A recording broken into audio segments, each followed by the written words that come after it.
How many of you get a book and you put it down and you have no idea where you put that book? That's what happened. But this is a book that I bought myself last year. I can remember the author because she's one of my favorites as well. She's a national best-selling author named Sara Richardson. As you can clearly see, this is called Last Dance with a Cowboy. It is filled with humor, heart, and love. It's a page-turner is One Wild Ride, Jennifer Ryan on Hometown Cowboy said. It's a Silverado Lake novel with a bonus story. And let's just read a little bit on the back. A Silverado Lake novel. Leila Valentino will do anything to keep her grandparents' Colorado winery afloat. Even partner with August Harding, the first and last man to break her heart. 15 years ago, August left Silverado Lake and Leila far behind. Now the cowboy's back with an offer that could save her family's business, but to keep her grandparents from worrying over the vineyard's finances, Leila insists August gives a different reason for his return her. August Harding is one step away from a huge promotion. All he has to do is ensure that his company acquires Valentino Billa's vineyards. And if pretending he and Lila are back together is the cost, well, he can't say no. Lila has never forgiven him for the way he ended things. But the longer they pretend to be a couple, the more he begins to wonder if a second chance isn't impossible after all. But can he convince Lila that this time he is not walking away? Oh, I love stories like this. It includes the bonus novel Sunrise Ranch by Carolyn Brown. And the best-selling author Sara Richardson writes uplifting stories that inspire people to believe in love. A lifelong adventure, she lives and plays in the upper Midwest with her family. And she's, like I said, one of my favorites. I hope to meet her and Maisie someday, along with Carolyn Brown and Susan Mallory. So, let's do this is what I call, this wets your whistle. I have no right to want you. August said the words almost to himself as though trying to make them sink in. He did, though. He wanted her. Lila could read the want in his eyes, and that tormented look made tenderness bloom in her heart again.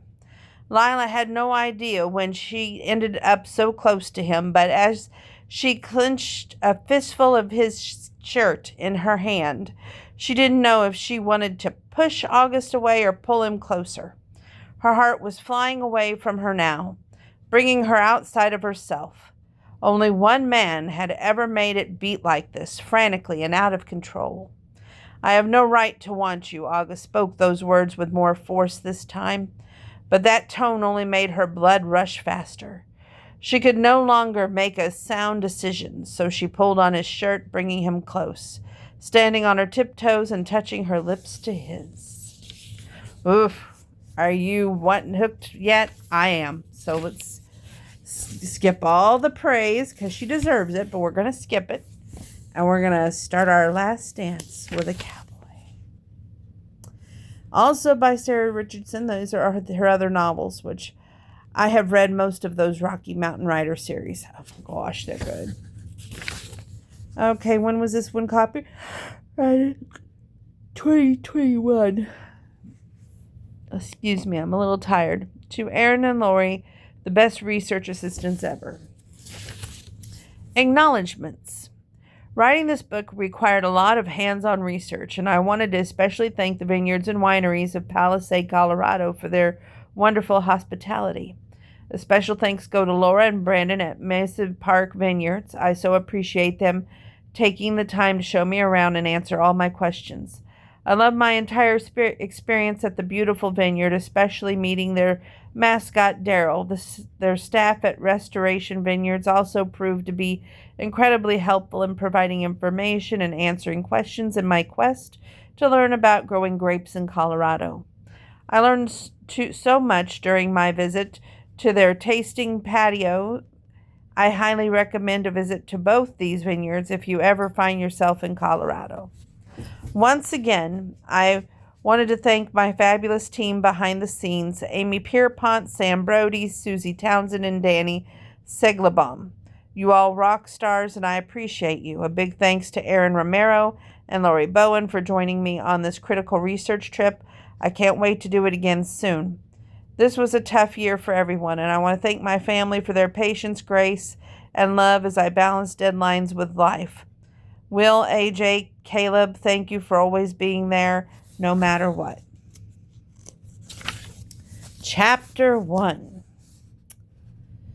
Strangulation by bow tie wasn't August's favorite way to spend an evening. Usually he endured at least a few hours wearing the fancy torture device, but tonight, this black silk bow tie that had likely cost his boss upward of $500 was going to end the trash early. Even though he'd been attending black tie galas in Napa for well over 13 years, he would never get used to wearing a tux. With a few flicks of his wrist, August unraveled the bow tie and tossed it nonchalantly into a stainless steel trash can hidden behind the pavilion's stone pillar. I hope that shirt is coming off next. August didn't even have to turn his head to know who had spoken. Close to 300 guests were attending the Kingston Family Vineyards annual wine club members gala on the patio overlooking the vineyard, but he would recognize Corinne Laurent's voice anywhere. As the granddaughter of their wine club's longest-standing members, Corinne got special attention at every event she attended, and this one was no different. Forrest doesn't like it when I take off my shirt, he approached.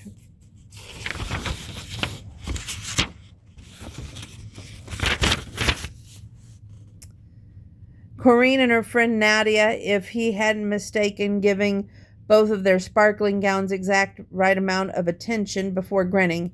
He says it's not professional. Truthfully, Forrest Kingston would likely tell August to take his shirt off right now if it would make the women happy, but thankfully his boss happened to be otherwise occupied with a group of investors near the tasting bar, so August was off the hook. For now, anyway. I like you better when you're unprofessional. Corinne's blue eyes seemed to sparkle as much as sequins on her gown. There's nothing better than seeing you ride your horse in the vineyards, wearing jeans and a t-shirt and your cowboy hat, shading your eyes. She gave a quick raise of her eyebrows. Yeah, the woman seemed to spend a lot of time watching him when she visited the winery, but since she was barely out of college, he made sure watching was all she did. I could picture him riding a horse looking all hot and cowboy-like, Nadia murmured as she appraised him. Trust me, I'd rather be wearing my jeans and playing cowboy role tonight. Forrest could take the cowboy out of Colorado and make August manage his Napa vineyards, but he couldn't take the Colorado out of the cowboy. He learned to adapt to be what his boss wanted him to be, but he still hadn't forgotten who he really was. Well, Corinne leaned in with a conspiratorial smirk. Since you're all dressed up in your fancy suit, can you tell us more about the new Cabaret Sauvignon coming out this fall? I can do more than tell you. He held out his arm to each of them, easily settling into his role as head schmoozer. I can give you a sample, as long as you promise to keep it our little secret. Sharing a look of intrigue, the women linked their arms through his, and he led them to the far end of the tasting bar where he stashed the bottle of the special new cab that he overseen himself. Ladies, he lowered his voice and made a show of glancing around as if afraid someone might overhear. You two are going to be the first to sip this brand new creation that's a culmination of years' work. He didn't mention that the work had been mostly his and had happened in secret until he finally told Forrest about his labor of love. We fully believe that we have created the perfect cab. He reached under the bar and presented them with a bottle that had yet to even be labeled. We selected only the darkest, ripest grapes for this one, which gives it a mocha note and aroma. You'll also notice a rich finish with a fine-grained Tanier, providing a nice backbone. Corinne hummed. Nothing sexier than a cowboy speaking wine. Are you sure he's still single? Nadia asked as if he weren't standing right there. Well, I've never heard him mention a significant other. Corrine stared directly at August, but maybe that's because he doesn't want to settle down. Oh, I have a significant other, all right. August pulled out two branded wine tumblers, then filled each with a generous pour. At about 400 acres, she's beautiful, but she's also more demanding than any woman could ever be. He slid his glasses across the bar with a smirk. Corrine took her tumbler with a roll of her eyes. What will a vineyard ever give you that I couldn't? The vineyard had given him a lot, the more than he could ever repay. After his father had died, August had gotten lost, unable to face going home to Colorado. He dropped out of college, sunken into a dark depression, and had all but given up life when he had met Forrest Kingston at a bar in San Francisco.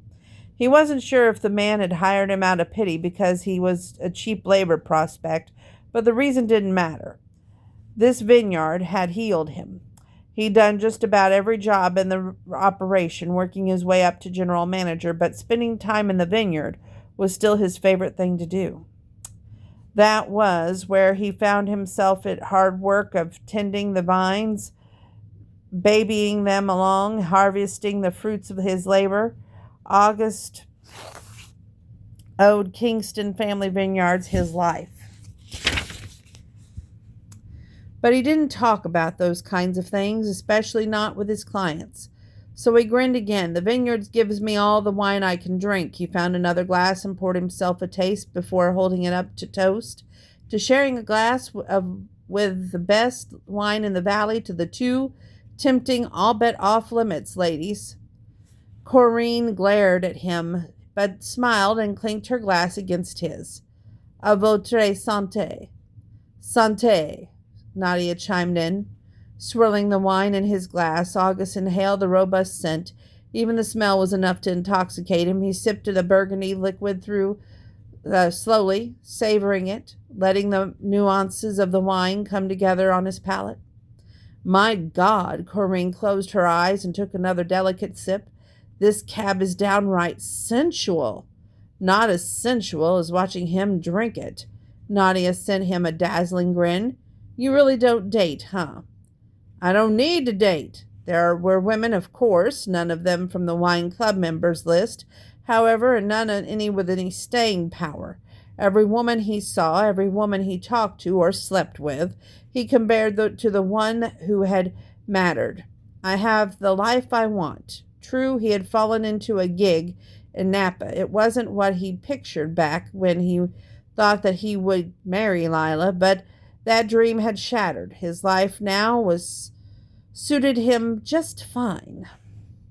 Who said anything about life? Corrine kept her eyes on him, and while taking another sip, I'd be happy with one night. He laughed, and like he assumed she was joking, but instinct told him she wasn't.